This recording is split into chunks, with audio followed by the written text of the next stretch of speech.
Este programa é livre para todos os públicos.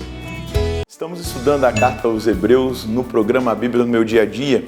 Que bom ter a sua companhia, que bom podermos parar um tempinho diante da presença de Deus para escutá-lo, instruir a nossa vida pela sua palavra. E para que nós compreendamos aquilo que Deus quer nos falar, vamos pedir ao Espírito Santo que Ele nos conduza no nosso estudo bíblico. Em nome do Pai, do Filho e do Espírito Santo. Amém. Vinde, Espírito Santo, enchei os corações dos vossos fiéis e acendei neles o fogo do vosso amor. Enviai o vosso Espírito e tudo será criado e renovareis a face da terra. Oremos, ó Deus que instruíste os corações dos vossos fiéis, com a luz do Espírito Santo. Fazei que apreciemos retamente todas as coisas, segundo o mesmo Espírito, e gozemos sempre da sua consolação, por Cristo Senhor nosso. Amém. Quero convidar você a pegar aí a sua Bíblia, seu caderno de estudos, para a gente colocar anotado no nosso caderno o texto que nós vamos estudar hoje.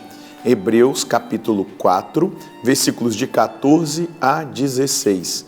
Hebreus capítulo 4, versículos de 14 a 16. Vamos ler o texto?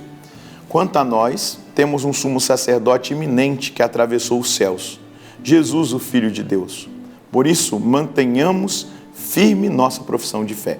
De fato, não temos um sumo sacerdote incapaz de se compadecer de nossas fraquezas, pois ele mesmo foi tentado em tudo à nossa semelhança, sem todavia pecar. Aproximemo-nos então com confiança do trono da graça para conseguirmos misericórdia e alcançarmos a graça do auxílio no momento oportuno.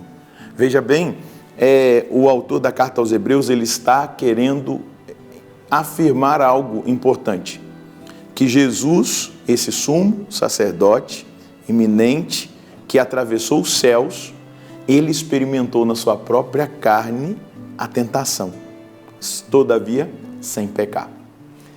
Por isso, a grandiosidade da sua misericórdia, do seu entendimento da dimensão humana, do entendimento do coração do homem, daquilo que ele espera, mas daquilo que ele também provê para cada um de nós, para nós vivermos aquela que é a vontade de nosso Senhor para a nossa vida.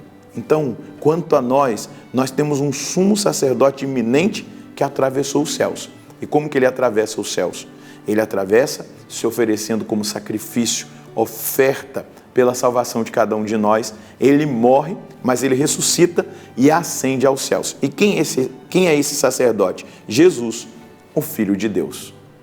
Então, a afirmação aos Hebreus da divindade de Jesus Cristo. A palavra destinada aos Hebreus, dessa carta aos Hebreus, ela vai afirmar exatamente isso. Jesus é o Filho de Deus, é o Deus humanado, o Deus que se fez homem, mas como sumo sacerdote iminente, ele atravessou os céus.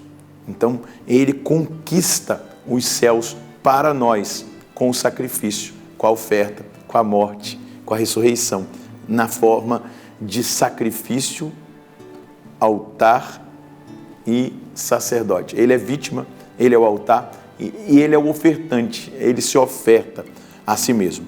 Depois, o autor da carta aos Hebreus vai nos fazer uma afirmação que tem um valor aqui imperativo. Por isso, mantenhamos firme a nossa profissão de fé. Mantenhamos firme a nossa profissão de fé que Jesus é o Filho de Deus, que Ele é o Deus que se fez homem. Isso faz toda a diferença. A religião católica, ela foi fundada por um Deus que se fez homem, e não por um homem que teve uma experiência de Deus. Isso faz toda a diferença. Ou uma experiência com uma divindade.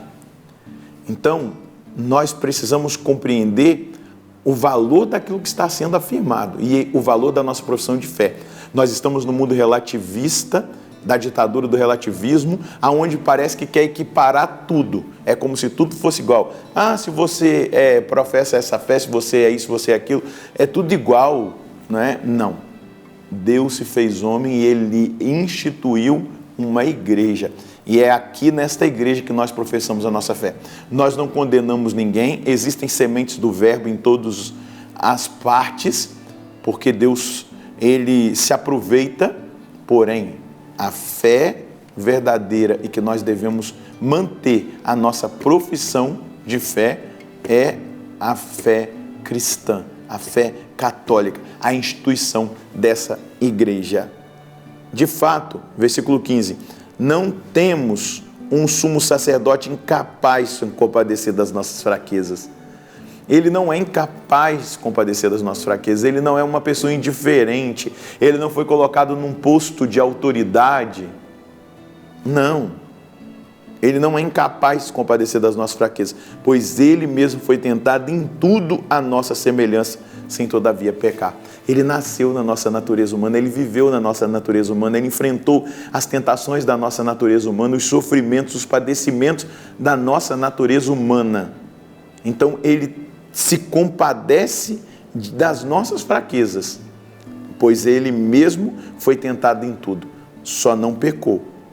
Não pecou, mas ele foi tentado em tudo. E então ele entende o processo que nós vivemos, o enfrentamento que nós vivemos contra as paixões da nossa carne, contra a realidade do mundo e do demônio que se aproveitam das fraquezas, da concupiscência, para tentar nos desviar. Então hoje eu e você precisamos compreender isso. O nosso sumo sacerdote, Jesus Cristo, ele pagou um alto preço pelo nosso resgate para nos salvar, para nos redimir.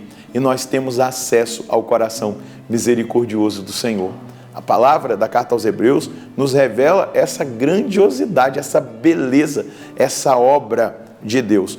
E aí, concluindo o versículo 16, o autor da carta aos Hebreus, dessa homilia, ele vai dizer: aproximemo-nos então com confiança do trono da graça para conseguirmos misericórdia e alcançarmos a graça do auxílio no momento oportuno. Você não precisa ter medo de se aproximar do trono de Deus. Você não precisa ter medo de se aproximar do trono de Deus, do trono da graça, porque quando nós nos aproximamos, nós encontramos misericórdia. Você que está afastado há muito tempo do sacramento da confissão, se aproxime do trono da graça com confiança e você vai experimentar misericórdia. Você que precisa se libertar de um vício, de uma mania, você que tem realidades na sua vida que precisam se adequar à palavra, aproxime-se com confiança do trono da graça para você conseguir misericórdia e alcançar a graça do auxílio no momento oportuno. Quando nós nos aproximamos do trono da misericórdia de Deus, o trono da graça de Deus, nós recebemos auxílio, nós recebemos graça para nós vivermos aquela que é a vontade de Deus para a nossa vida. Para que a gente vença a nós mesmos, para que a gente vença o mundo, para que a gente não se deixe seduzir pela tentação do demônio. Mas é preciso que a gente se aproxime, e se aproxime com confiança. Se aproxime com essa certeza. Ele viveu em tudo, na natureza humana, em tudo aquilo que nós vivemos, em todas as dimensões, menos no pecado. Ele não pecou. Então ele tem para nós misericórdia e auxílio para aquilo que ele quer operar e realizar na minha vida e na sua vida. É necessário que nós façamos essa experiência de misericórdia e que nós compreendamos o que é essa redenção, o que é essa justificação, o que Cristo conquistou para mim, o que Cristo conquistou para você, o que Cristo conquistou para a humanidade. É preciso que nós tenhamos consciência, e tendo consciência, não só uma ideia, mas nós façamos uma experiência. Quantas vezes nós já falhamos, quantas vezes nós já pecamos, mas quando nós nos aproximamos com confiança do trono da misericórdia, da graça de Deus, nós experimentamos misericórdia e nós alcançamos o auxílio no momento oportuno. É fundamental que nós vivamos esse processo. É fundamental que nós tenhamos disposição. É fundamental que nós nos aproximemos do trono da graça. É fundamental que nós vivamos aquele que é o projeto de Deus para nós.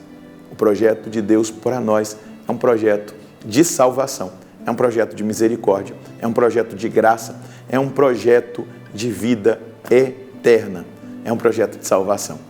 Que hoje, eu e você, abramos o nosso coração para aquela que é a vontade de Deus para nós. Não tenha medo, se aproxime com confiança do trono da graça, você experimentar misericórdia e graça suficiente para você ser santo. O que nós podemos colher como mensagem de Deus hoje? Eu vou colocar esse versículo 16.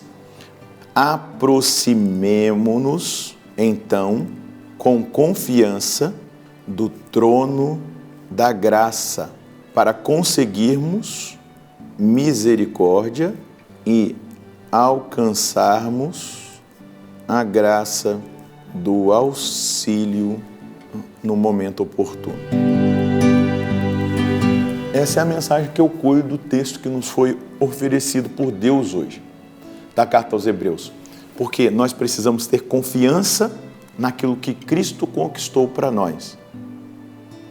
A redenção, a justificação, a salvação. E eu preciso me aproximar com confiança de que Ele agirá com misericórdia, mediante ao meu arrependimento, mediante ao meu posicionamento de mudança. E Ele me dará graça no tempo oportuno para eu viver aquele que é o projeto dEle para a minha vida. Então apliquemos isso, aproximemo-nos com confiança do trono da graça para experimentar misericórdia e para termos a graça para viver segundo a vontade de Deus. Vamos rezar? Senhor, nós agradecemos por essa oportunidade de tomarmos consciência de que se nós nos aproximarmos do trono da graça com confiança, nós experimentaremos misericórdia, nós experimentaremos a graça, a necessidade que nós tanto precisamos para vencermos a nós mesmos, ao mundo, à tentação, para vencermos a concupiscência, nós experimentaremos a graça no momento oportuno. Conceda a mim, conceda aos meus irmãos que agora rezam comigo, essa graça, essa visão e esse posicionamento a partir de agora diante da revelação do Senhor. Tudo que o Senhor conquistou para nós, o Senhor conquistou experimentando na nossa carne aquilo que nós vivemos, de tentação, de lutas, de provas, de circunstâncias adversas no nosso dia a dia. E o Senhor não pecou, mas o Senhor experimentou na nossa carne e entende muito bem as nossas lutas. Obrigado porque nós temos acesso a esse trono da sua graça, da sua misericórdia, do seu auxílio no momento oportuno. Obrigado porque o Senhor não nos deixa desamparados. Obrigado porque o Senhor vem em nosso socorro. Então auxilia a cada um de nós no tempo oportuno, na necessidade que cada um temos de viver na presença do Senhor e de fazer a sua santa vontade. Muito obrigado, nosso Senhor e nosso Deus. É exatamente isso que nós precisamos cultivar no nosso coração, uma confiança de que Deus, ao ver o arrependimento do nosso coração, nos aproximando do trono da graça, Ele se compadece de nós, porque Ele sabe de tudo aquilo que nós vivemos, porque Ele experimentou na sua própria carne quando Ele se fez homem. Mas Ele adentrou os céus para gerar no nosso coração esperança de que nós também somos capazes de vencermos a nós mesmos, ao mundo, ao pecado, para honrarmos a Deus com a nossa vida. Que Ele abençoe você, Ele abençoe sua família e nós nos encontraremos no próximo programa, se Deus quiser, no nome do Pai, do Filho e do Espírito Santo. Amém.